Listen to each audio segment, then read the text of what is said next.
Have you been searching for a podcast? Do you want to learn from some great content creators? Well, you've come to the right place. Indie Podcaster with your host, Jeff Townsend, the Indie Podcast Father.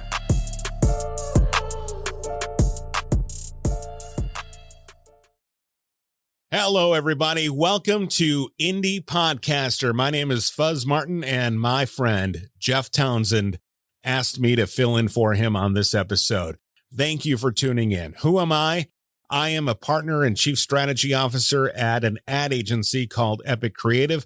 I also spent 15 years in broadcasting as a morning show host and program director, and now I host a few podcasts of my own.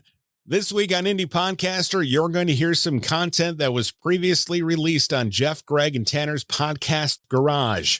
It's a lot of fun and full of great information for you. Before you go, be sure to join us each and every week for Jeff's Podcasting Power Hour every Monday night at 9 p.m. Eastern. You can find the Podcasting Power Hour on Twitter Spaces. How do you get there? Go to Jeff's profile on Twitter. That's at podcast_father and follow him. And then when you see his posts about the event, click set reminder, and Twitter will never let you forget. The Podcasting Power Hour is full of awesome information for those of you in the podcast industry. There's great mentorship, great camaraderie, and some crazy antics that go on along the way. And with that, here's an episode of Podcast Garage with Jeff Townsend, Greg from Indie Drop-In, and Tanner Campbell on Indie Podcaster. Enjoy the show. Well, looks like I'm the first one here again, these friggin' slackers. Jesus. I guess that's fine. I gotta use the bathroom anyway. Probably better before they get here. Wait a minute, where are my keys at? Well, that's great. Either I left them at the house, or these dickweeds are playing a trick on me, and I really gotta use the bathroom, man. Ooh, porta potty. I think there's one. Yeah, there is one over there.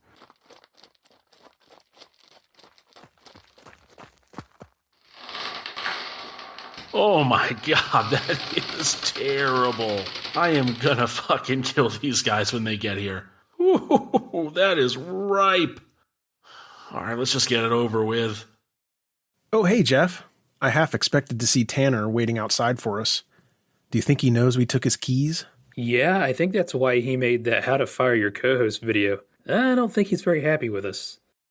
Why do they always draw dicks all over the inside of these things? Every fucking porta potty I use, there's like 6 dicks in here. Great, I can hear him now. If I never have to use another one of these, it'll be too soon. Let me get the hell out of here. Oh my God, are you fucking kidding me right now? I'm stuck. I'm fucking stuck in here. Are you shitting me? Help! Did you hear that? You guys, I am stuck in the fucking porta potty. Help!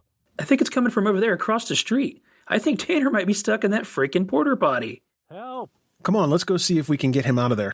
I'm gonna die in here. I'm gonna suffocate on these fumes. This is how it ends. This is the end of my life. Top 22 podcaster, down the drain. Not even a drain. It's just a hole in the floor. Tanner, we're going to force the door open. All right, well, don't push too hard. You're gonna topple me over, put shit everywhere. Oh my God, thank you, you key-snatching bitches. I couldn't have been in there for another second. No problem, man. It happens to the best of us. Those drawings are not anatomically correct. Can we just go record now, please? Jesus. Hello, everyone, and welcome to another episode of Podcast Garage.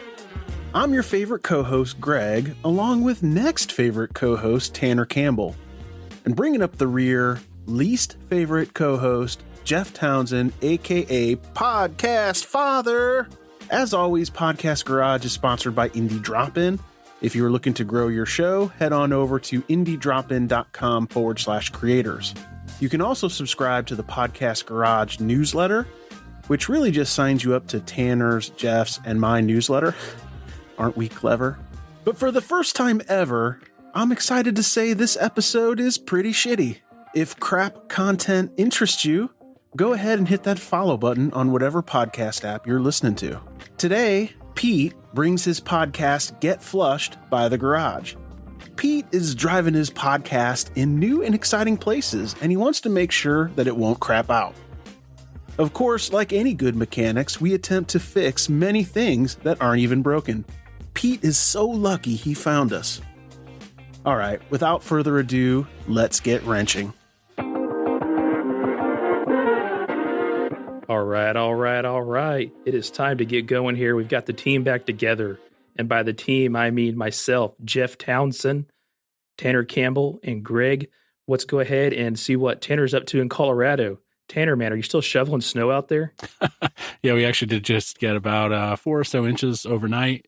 It's brutal. I think this far into the new year, we're tired of it. In November and December, it's pretty and it's enchanting. And then in January, it's starting to grind. And then February and March, it's just like, can we please stop? So a little tired of it, but good news, launched a YouTube channel. That's pretty cool. I'm now on YouTube if I wasn't already doing enough.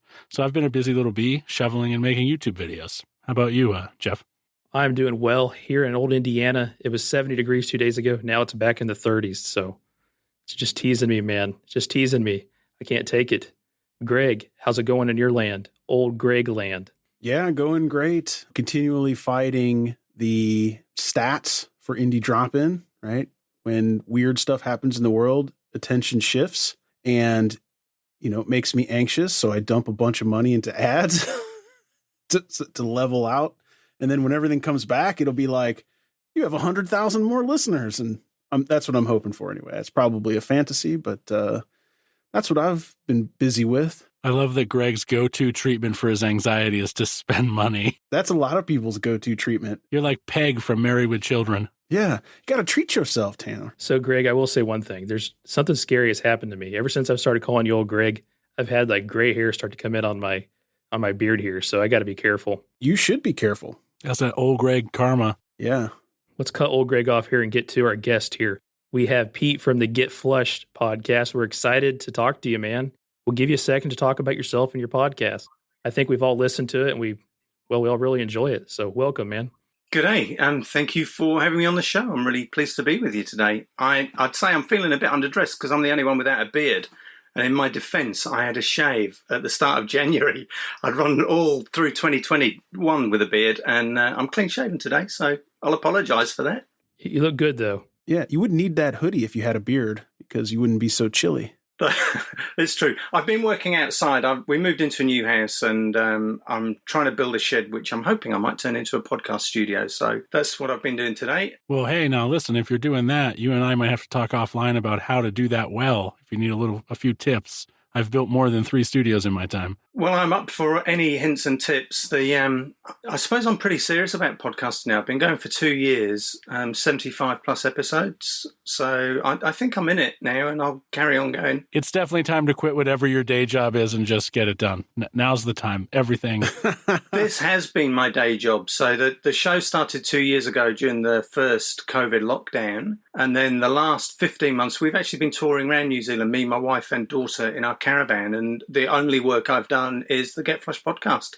I've been pretty fortunate I won't say I've been full-time, but at times I've been 4 days a week on the podcast. And other times I've been maybe 4 hours a week on the podcast. So tell us about it, because it's a sanitation podcast, which is probably not something people would think, oh yeah, there's tons of podcasts about that particular subject. So talk us through it a bit. Okay, so sanitation is defined as the management of human feces, urine, and menstrual blood. And I would admit that's not the most obvious subject matter for a podcast. But I'd been working for a portable restroom provider and I'd left that job. And if you've ever been to festivals, you've seen the porta john on a festival site. You've opened the door and you've coiled back and thought you'd entered the gates of hell or something. My whole idea for the original idea for the podcast was to explore what could portable restroom operators do to improve that standard for restroom users. And the first season was pretty much talking to restroom providers. I went out in a truck with a restroom operator. We slurped some toilets. We put a few together. I talked to the lady who manufactures the blue chemicals. And the whole of the first season, 32 episodes, were purely about running a portable restroom operation. The second year, I was fortunate enough, I had an interview with Jack Sim, who's a bit of a legend in sanitation circles. He's the founder of the World Toilet Organization. And I persuaded Jack to come on the show for World Toilet Day on November the 19th. And Jack made me wake up to the fact that in my world, portable restrooms are a convenience. and we use them on a site where there are no facilities. So we're building a new house, we put a portable restroom on. We're having an event or a festival in a big field or a park, and there's no public conveniences. We put a portable restroom in. Jack made the point that there are billions of people, 3-4 billion of people in the world who do not have access to a flushing toilet. And that made me broaden the scope of the podcast. The first season I called Get Flushed, the Portable Sanitation Podcast. And since the start of 21, I've just called it Get Flushed, the Sanitation Podcast. And I think at the beginning you mentioned in the preamble that you listened to an episode with an author, Lena Zeldovich, who was my last episode. She's just written a fabulous book all about the other dark matter. And she examined the history of the way that people through time have managed their poo, for want of a better word, and some of the great technology that's coming out now that we can transform what has traditionally been seen as a waste product into a viable economic resource. And I would encourage anybody to go listen to this most recent episode with that author because, first of all, the name of the book is brilliant. And second of all, it's genuinely interesting. I only got about 20 minutes into it or so, but I learned at least 7 things just listening to that, from the names of people whose jobs it was to actually go and clean these things out in the early centuries of, let's call them indoor-ish toilets, Yeah. to some other pretty interesting factoids. So just a surprisingly fun listen, even though it's about poo. Well, thank you for that, Tanner. It's been a great journey, and I'll be honest, the podcast has been financially quite successful. I scored a fairly hefty sponsor in the first season, and they rolled over to the second season. I've run a couple of adverts, and I know, Tanner, in your Podcasting Sucks, you talked about how much podcasters with a smaller niche show, with maybe not hundreds of thousands of listeners, should charge for an insert. Well, man, I could tell you to times that by 10, the revenue that I've been able to charge, because I've focused on a target industry and I've worked really hard to make the podcast a really well-known and visible podcast in that industry. I've been able to charge premium dollar, and I'm talking significant money for advert inserts. Are we talking standalone revenue that is enough to, you're doing this full time, so I assume it's enough to draw an annual income off of? Yeah, I've been paying myself, and my wife has worked for the company. So I formed an LLC right at the beginning, which is really unusual to do for a podcast, I think. But I figured if I was going to do it, I would try and run the podcast, but then maybe leverage off that to provide consultancy services. So I've been able to supplement some of the podcast income with ancillary services to the industry, and that's been quite successful. But the first year, it was a 5-figure sponsorship deal. The second year, I doubled it because it was the second year, and I figured that if they wanted to be in, then they would be in. This year, I'm in a bit of an unusual situation because the original sponsor has been acquired by a larger company, and negotiations are, well, we haven't had any negotiations about whether they're continued. I'd had an idea that after 2 seasons of me saying, welcome to Get Flushed sponsored by, it was time for a change. So I'm currently negotiating, and I've actually got some paid ads to come in later in the season. But I've got to the point where financially the podcast is secure for the next 2 years, and I don't really want to disrupt the content like the author, Lena. I didn't really want to disrupt that content by playing adverts through it. So this is great. I mean, Greg, what's going on here? Is Peter Ringer? Because I don't think this guy needs any help. Well, I do, because my numbers aren't huge. Yeah.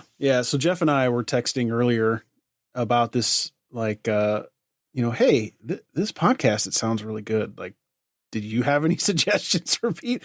Like, well, no, I don't have any suggestions. Do you have any suggestions for me? Luckily, I think, we always can come up with something, but there's a couple of things I think from my perspective, I want to get some more information from you. And I think I want to hear really what your goals are for the podcast. So maybe first, give us a download reality check. What does an episode do in a month? Total downloads so far for the entire history of the shows just clocked over 20,000. So I can average anything from maybe 50 listens to one episode very early on up to 300 or 400 listens. And there was one episode in particular about 9/11 because we put restrooms into the ground zero after the 9/11 attacks. And that clocked up over 1,000 listens in the first week because I coincided it with the 20th anniversary of 9/11. So I'd average anything from 100 to 300 a week. And it's funny, I didn't release anything from Christmas Eve through until 2 weeks ago. and I was still clocking over listens. So I'm at the point where I've got a fairly consistent and growing audience, but it's not telephone numbers. It's not absolutely huge because it's such a niche subject. And where I'm at with it at the moment is that I would like to expand that audience, that I've pretty much saturated all of the industry groups, and everybody who's working in portable restrooms and is active in my social channels will know about the show. But I would like to expand to attract maybe a broader, more general public audience rather than an industry audience. Yeah, that was in my notes, actually, because one thing I try to look at is market fit. Like, who is your target market? What is the potential of that target market? What is the saturation of other shows in the target market? Just kind of the landscape that you're competing with. And I even sent these guys a couple of screenshots where I was looking up different keywords today just to try to understand the market a little bit better.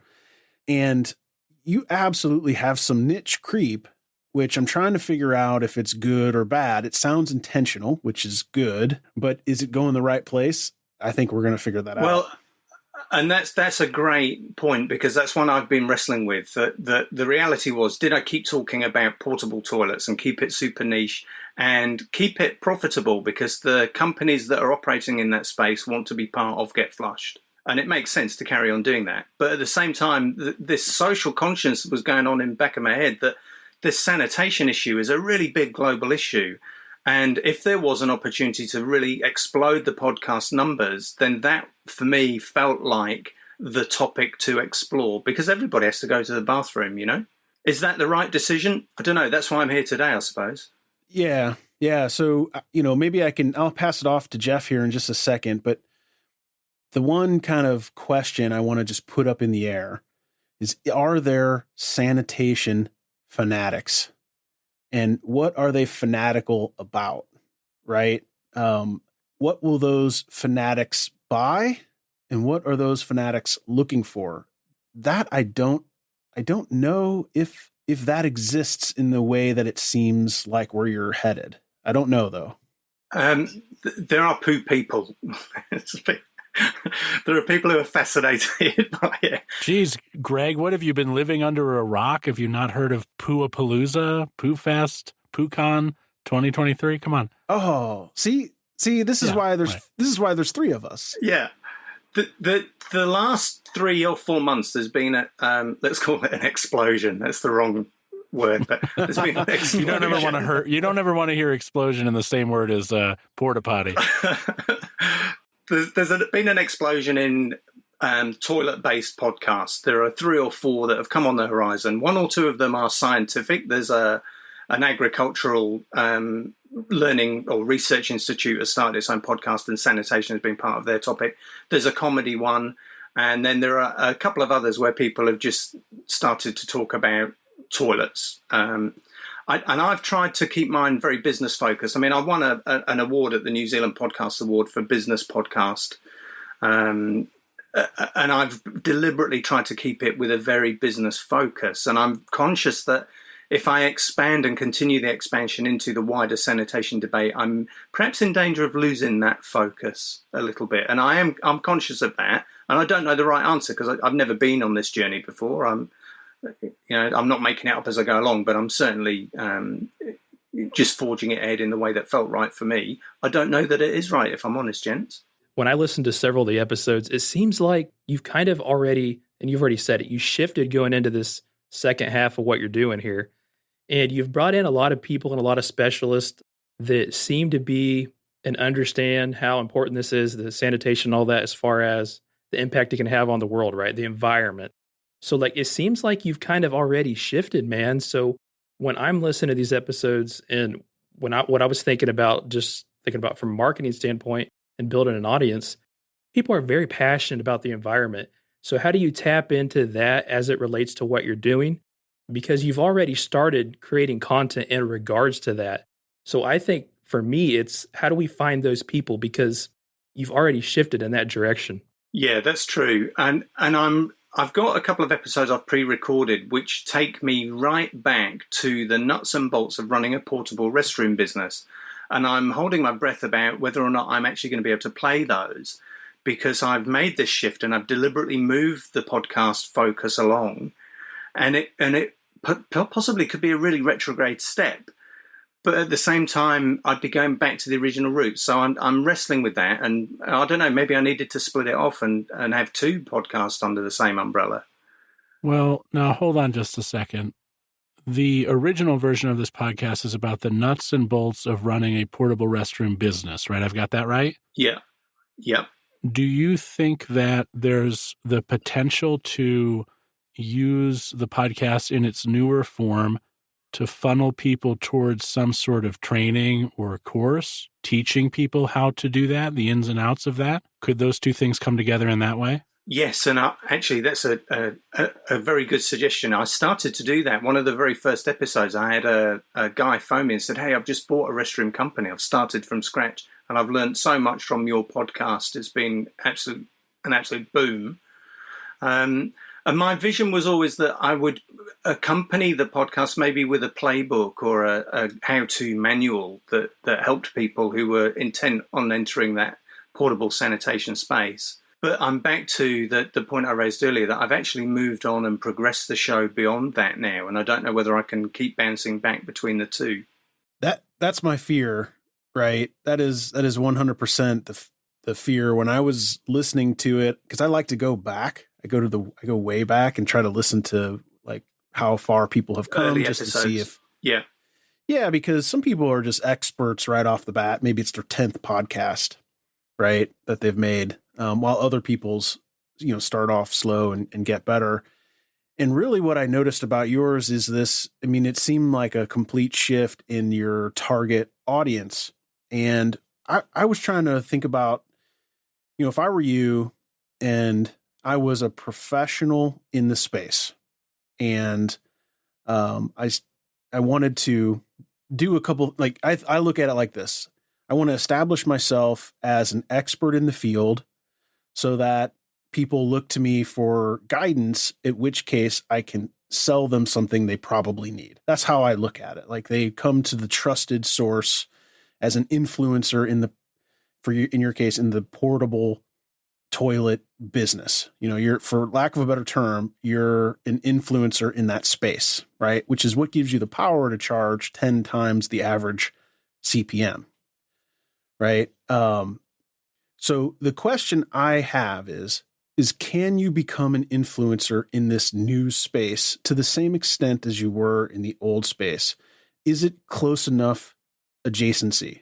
No, my honest reaction to that is I'm not a PhD researcher. I'm not a well-known, well-published expert on sanitation in general. And I'm really conscious that when I've had guests on, I can steer and help them explain their perspective, but it's not my expertise anymore. I'm just the host. So it's the point you're making is one that whether or not I've verbalized it, I've definitely been wrestling with it subconsciously. Well, you are switching from the position of expert in an industry that you deeply understand and can help people understand, that's season 1, into more of the role of an advocate. And I'm fairly certain, and I think that this is what Greg is concerned with, I mean, he said as much, is that this future that you're going towards, there just doesn't seem to be a way for it to be as lucrative as the past has been. And is that what you're wrestling with? Is part of this like the giving up of the financial viability of the podcast? Is that part of the struggle? Because it feels like you're pulled towards the moral part of this, which is admirable, but you're giving up some of your livelihood, maybe all of your livelihood in doing so. Cut in here for a second. I don't necessarily look at this as like a complete shift. Like he's just kind of adding to it. And I'll give you an example real quick. What I've done with my latest podcast, Indie Podcaster, Greg can attest to this. I started out just talking to brand new indie, really, really, really small podcasters.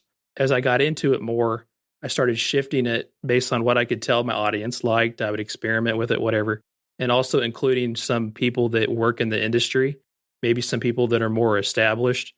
And it's actually increased my audience by doing that. So when I think like what Pete's big concern is also, is he going to deplete material, then have nothing to talk about?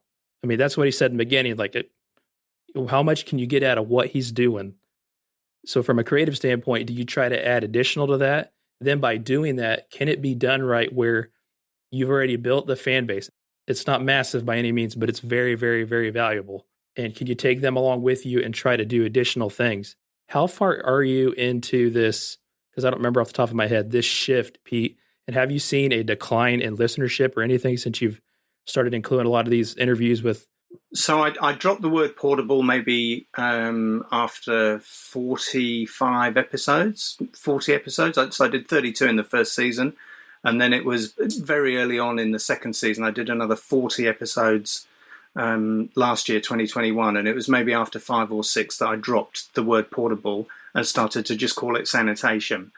Numbers have kept growing. And what I've tried to do is actually add to the value for the listener. So rather than talk about the operational aspects, I've tried to explore the context and show how portable sanitation fits into this wider picture of people globally go to the bathroom. But where it's taken me is that you're quite right.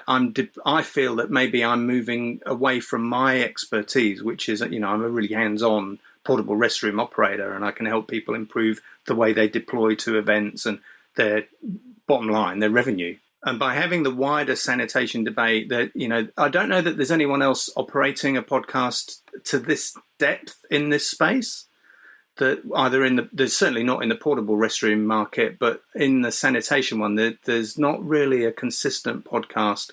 There are a few others skirting around the issue, but there's not a regular weekly podcast themed on sanitation. I think I'm going to need to hear maybe more from Greg, because I got to be honest, I'm struggling here to see how it's possible for Pete to successfully make the transition from podcaster for business reasons to podcaster for ethical, moral advocacy reasons. I don't have a solve for him. So Greg, you've got some more input here to maybe get my gears kicking? Yeah, I think I definitely do. I think a shift, and I'm just going to be blunt, so you don't have to listen to any of this advice. This is your show. You got to do what you love. I think you can do both if you have your advocacy podcast episodes limited, like to where people know it's a specific segment where once a month you try to give back, you find a place where people can donate, you engage the business community in some sort of solve. I think I would love that if it was in my industry, where if it was, bringing wireless internet to some place and we were talking to some local person describing why they need it or what the problems are and asked for a $10 donation to fix that, I would be all over that, right? But the other 90% of the episodes, to me, your podcast, even if you wanted to break out of portable toilets and talk about the business of sanitation, I think you have a wider scope talking about that topic, because there's cleaning companies that go and clean bathrooms in businesses. And then, there's a huge industry around, especially after COVID, about just being sanitary in these spaces where a lot about that stuff because it's adjacent to what you currently do, what you would need to do to kind of raise your knowledge in those spaces, the adjacent spaces. I think it's minimal. I mean, you're already an expert. You just apply it in one specific area. The plan for this season was a really deliberate set of stepping stones. So I started with defining the sanitation topic. And then I spoke with Stephanie Weir, who's a marine biologist who was very concerned about the effect of sewage in the ocean and its impact on corals and marine life. Then the second episode built on that with Lena Zeldovich, and she talked about some of the initiatives in places like Madagascar where we're trying to improve, or organisations are trying to improve sanitation locally. The third episode next week is with a guy from India from the World Toilet Board who's an investor. They distribute charitable funds to people who want to start businesses in the sanitation space. And then the fourth one is with a guy in the UK who's actually invented an alternative to the traditional toilet brush. It's a non-contact squeezy. So there was a very deliberate step through to bring it back to business purposes. Because ultimately, the global sanitation market is worth billions and billions of dollars. And it's one of the only industries that's really bloomed during COVID. PPE and hygiene, cleanliness has just been off the charts in terms of revenue spent over the last 2-3 years. That's exactly what I was thinking. And I'll tell you, an adjacent area that sounds so much like what you're doing is the auto detailing industry. Now, I know it sounds crazy, but these folks that do like auto detailing podcasts and YouTube videos, what they do is they find an area where they can add value, and they build their own compounds, techniques, cleaners, all this stuff. And it's just made somewhere else. They put their label on it. But because because people trust them and they know that this stuff works, they sell millions and millions and millions of dollars of their own stuff. And you could do something like that, I think, so easily.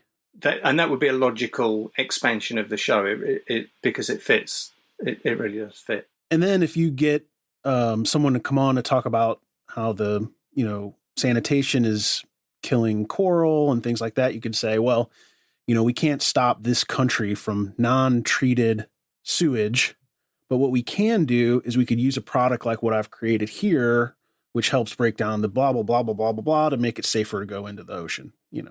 I'm making that up. I don't know if that exists, but no, so I've concentrated on finding the entrepreneurs who are operating in that space, and I've been giving them publicity rather than pushing my own products and services there. Yeah. But you could do something like affiliate marketing. What I'm trying to figure out is you're very clearly moving away from this 5-figure deal, very intentionally kind of distancing yourself from your bread and butter sponsor. Now, they may continue on because you talk about their space, but you have an audience that isn't in the portable restroom business, and it's growing and it's growing. We got to sell those folks something in order to keep you from having to get another job.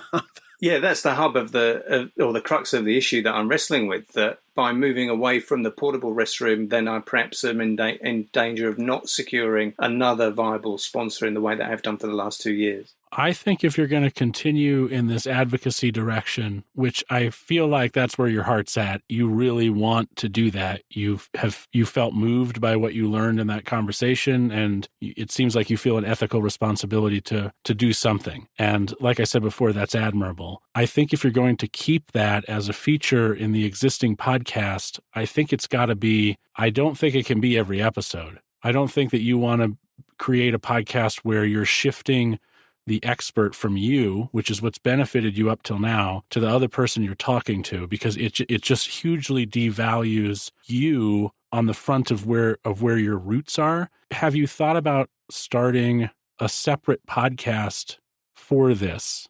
No, I mentioned it in passing just a few moments ago, but that's definitely a consideration, isn't it? And the feature of the first season of Get Flushed was it was largely monologues. It was largely me with a script that I'd written where I tackled, let's call it an essay, a verbal essay, where I tackled a particular aspect or issue of the industry. And last season, the balance shifted. Last season was the first time I'd had more guests than monologues. And this season, I'm 2 episodes in. I've not done a monologue yet. I'm weighing up when I've introduced the first one, but I'm not expert enough to run a monologue. I don't feel that I'm authentic enough to run a monologue about general sanitation issues, because my expertise is in the operational deployment of restrooms at festivals and events. And that's also where your monetary value is as far as sponsors are concerned. Yeah, so you've helped me answer that question just in the course of this conversation. Jeff, where's your head at on this? I mean, what's your opinion here? I think he's been in advocacy from the beginning of the podcast. Clearly, to me, when I listened to him, I could still tell he was an advocate for it. He may not have had guests on there, but he was still clearly advocating for all the things that he believed in. Yeah, cleaner restrooms. Guys, Pete's concerned about, there's some things you just can't talk about forever. Yeah, that's why I really think the expertise is adjacent enough where the expertise is inferred. Like, for instance, if you talked about, let's just use an obvious example, caravan toilets. right? You probably are more expert in those than 99% of the people putting them in. So that's not a big leap, and that's a huge market. There's rural sanitation. I've not got into septic tanks yet, Greg. I'm just saying, like, Yeah, there's a huge industry in septic tanks and all of that. Yeah, there's an infinite expansion, I think, of your expertise in adjacent categories that you could totally conquer because 99% of it already. Like, you don't, like, let's say septic tanks where you're clearly not excited about, you may not know like which septic tank is going to last you 50 years, but you can certainly talk about the chemicals that you need and what you wouldn't do and what's eco-friendly and why you don't want to use a drainage field instead of a tank or whatever. Like I think you could research that in 15 minutes and then have a pretty significant opinion. Yeah, definitely. Do you know, I've got an episode I've pre-recorded about paper re-rolling, if you can believe this is such a thing. That there's a cultural attitude in restroom operators that they need to leave a fresh toilet roll every time they clean the toilet. And it's hugely wasteful because, when you go to the bathroom at home, you don't have a fresh toilet roll every time you go. But there is a very small, and there's been maybe 15 patents through the history of time, back to the early 1900s, late 1800s.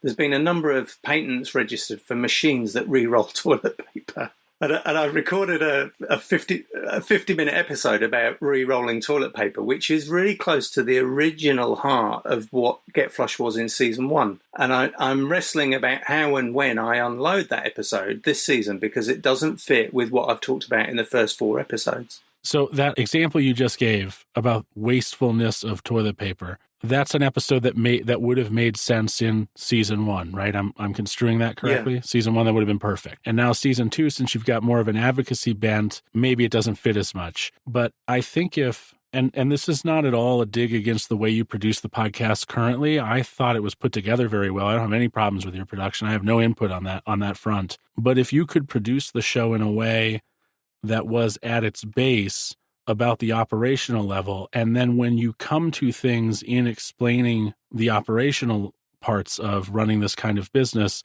which necessitate a further discussion on the ethical parts of it, I think you could incorporate these two things into a single season that scratch both backs, so to speak. I think that's absolutely doable. It would just become something that probably required a little bit more upfront writing than maybe the podcast currently does. Am I making sense with that? Am I on the money here?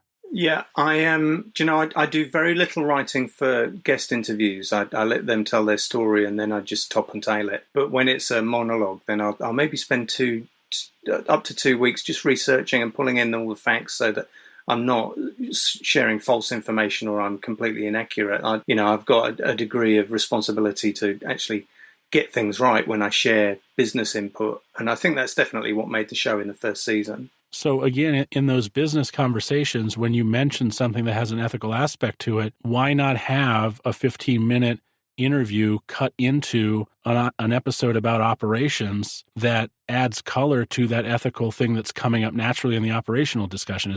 Am I making sense? I feel like I might not be. Yeah, no, you are. You see, until now, I've very much concentrated on one guest, one theme, one topic per episode, and I've kept it really simple, topped and tailed it, and kept it focused on the issue at hand. And I guess what I'm hearing is that as I'm growing as a podcaster, there's maybe room now to become more sophisticated in the way I blend that content in the episodes. Yeah, absolutely. Ask yourself, hey, what's the episode that I'm going to put together today? It's operational. It's based on this. Now, what ethical considerations are involved in this thing I'm talking about today? Okay, we've got 2 things. Are there 2 people I could go out and have a 30-minute conversation with to pull things into this larger episode so that it is part operational, part ethical discussion, and you're blending the 2 audiences that you seem to now have combined, and you're worried about losing? I think that helps you win on both fronts. Yeah, it makes sense.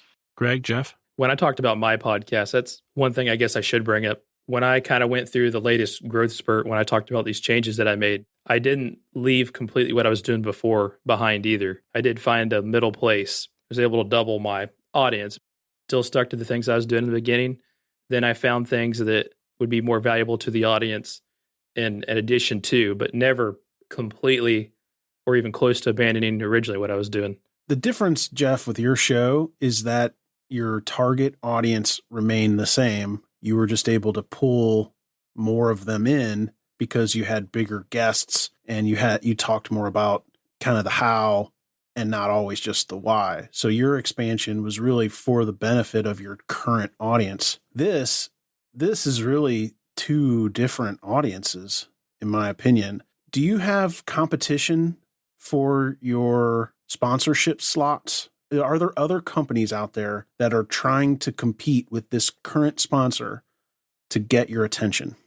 Not directly, I don't think. I've tried really hard over the last 2 years to get the big toilet manufacturers to come on the show, either to appear as guests or to sponsor ads. And it makes sense because the show's got a really good global audience. About 55% of the listeners are in the US, but I get fairly even saturation around the rest of the world. So there would be no point in, Chuck E. Joe's restrooms in Idaho sponsoring an episode of the show. It wouldn't make sense for them at all. It needs to be a big player. And I've really never managed to I've had 3 conversations with the marketing team at big global distributors and manufacturers of restrooms. And what seems to happen is as soon as they take it upstairs to the management team, the conversation stops. So that the marketing guys will be really enthusiastic and, hey, Pete, we love what you do, want to be part of it. We definitely want to sponsor some content and we want to be a partner and maybe collaborate on some episodes. Goes to the management board and it gets cut. And I don't know whether that's because I'm in New Zealand or it's me or there are other politics at play. I know one company, they were talking about coming on, being part of the show, and they were actually trying to expand fairly aggressively and they didn't want any publicity at all. So I know there was a reason why they backed off. But the other manufacturers, I've really struggled to get them on board. And I'll admit that does frustrate me because I genuinely believe I've got a really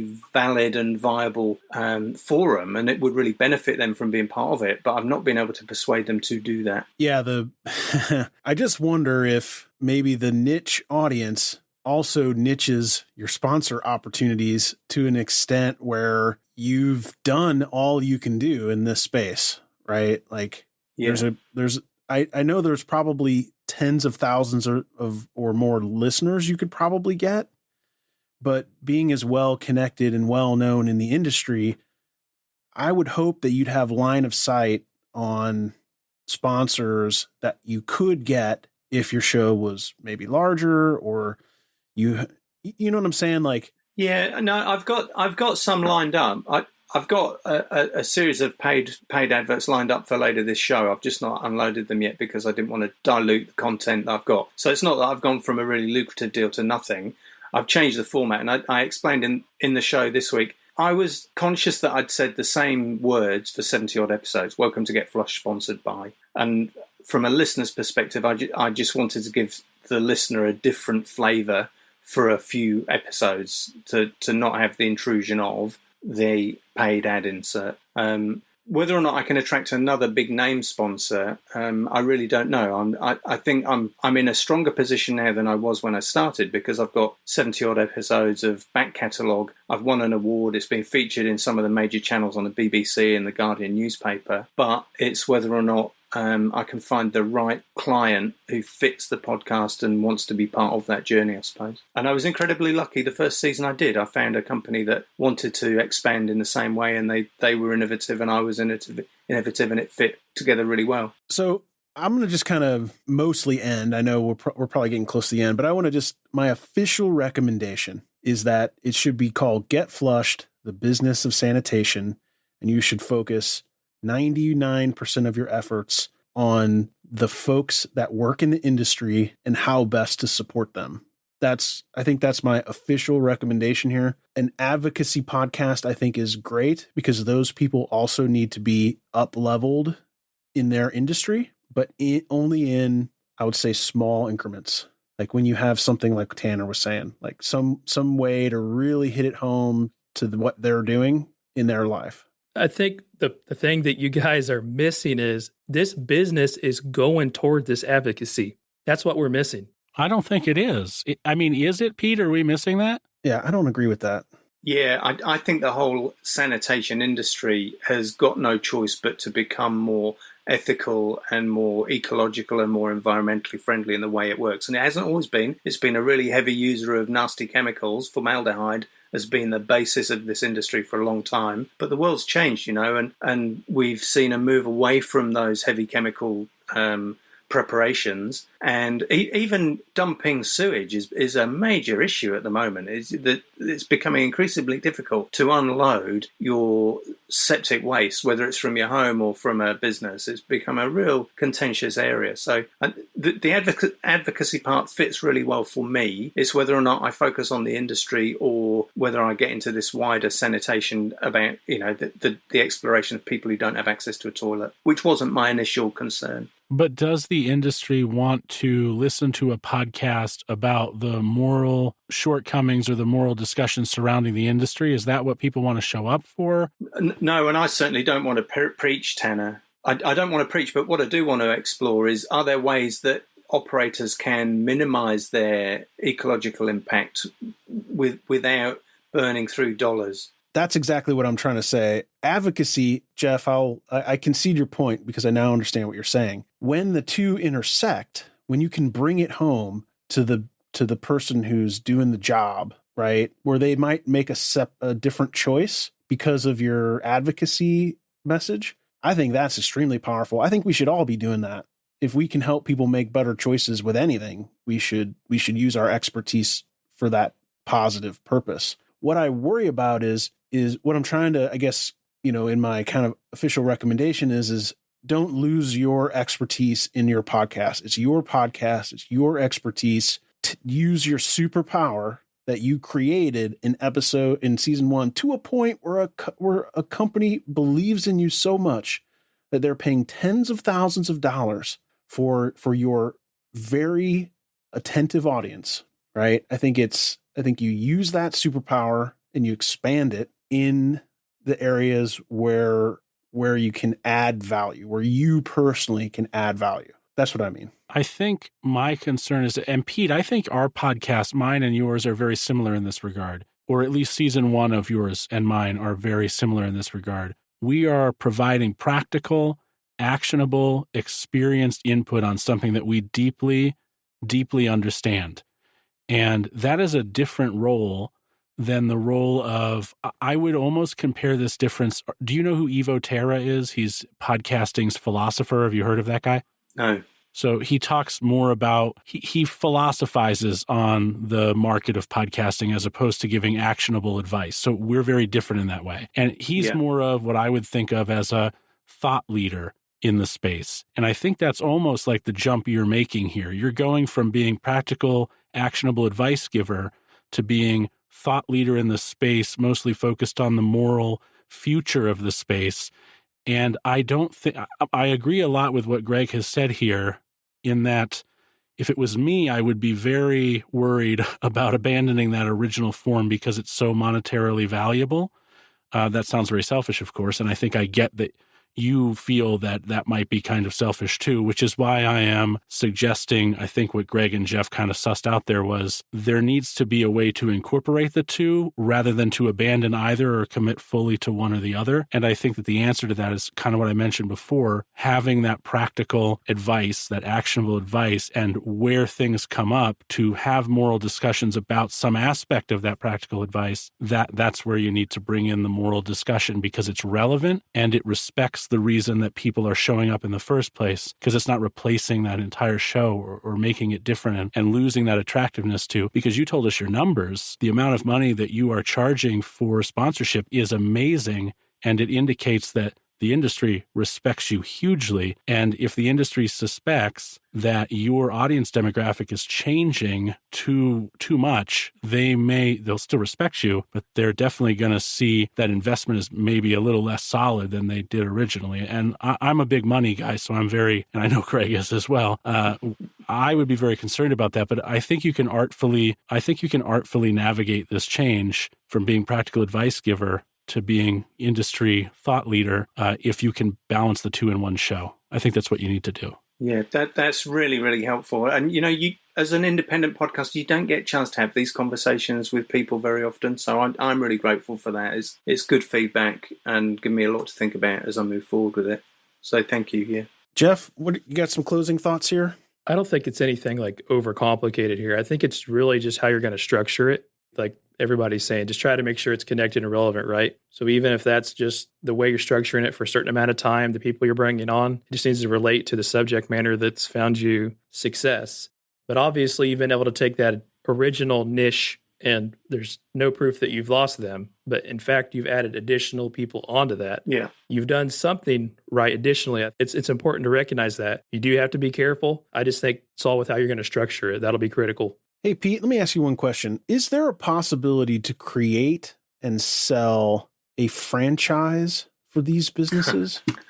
I've got an interview at 3:00 this afternoon with a guy called Curtis Ingalls, who has just launched Next Gen Sanitation in the US, which is going to be a franchise-based model. And he's hoping that he can get to 300 franchisees in the next 5 years. Because my all-time favorite kind of podcast is a podcast that creates a top funnel, the top of a funnel of a sales funnel to an actual business.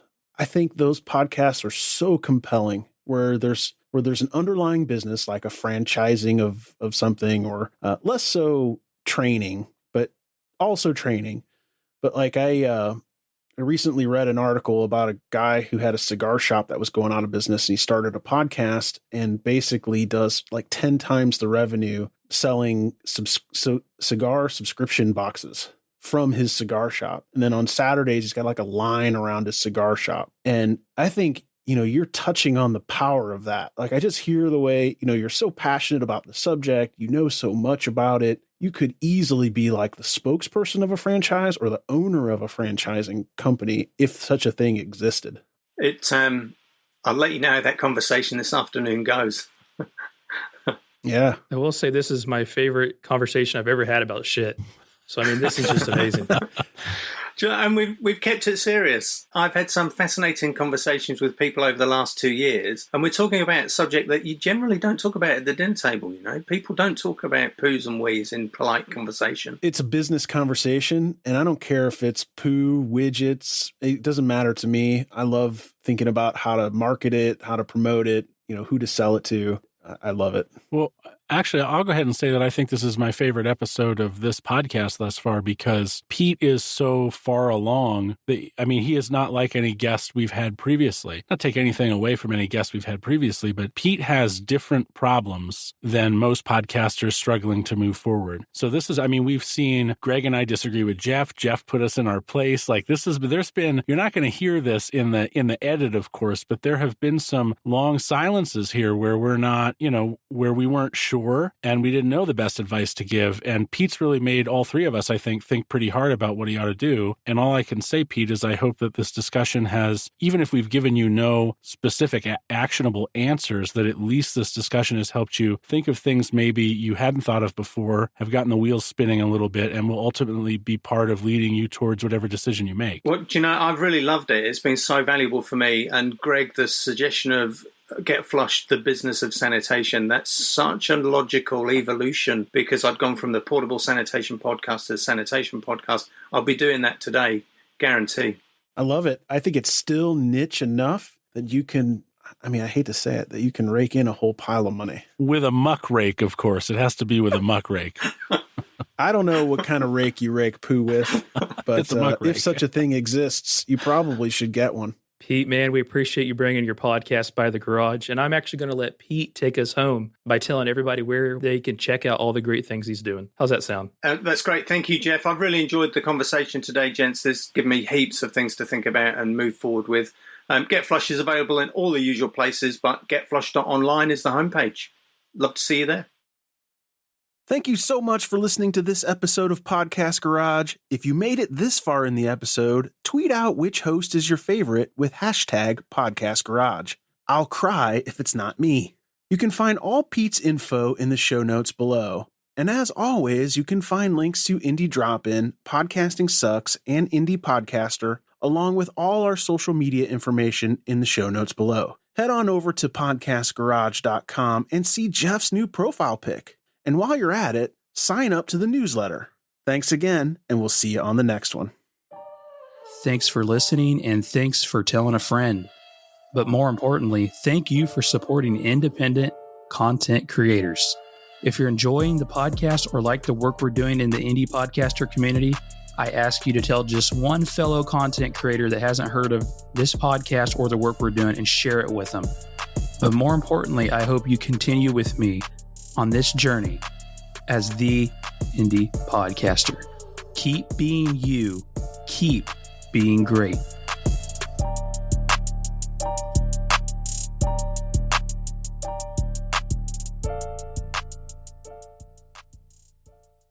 And the question is, do I stay here? Will you be back? Are you gonna come back? Will you be back? Are you coming back?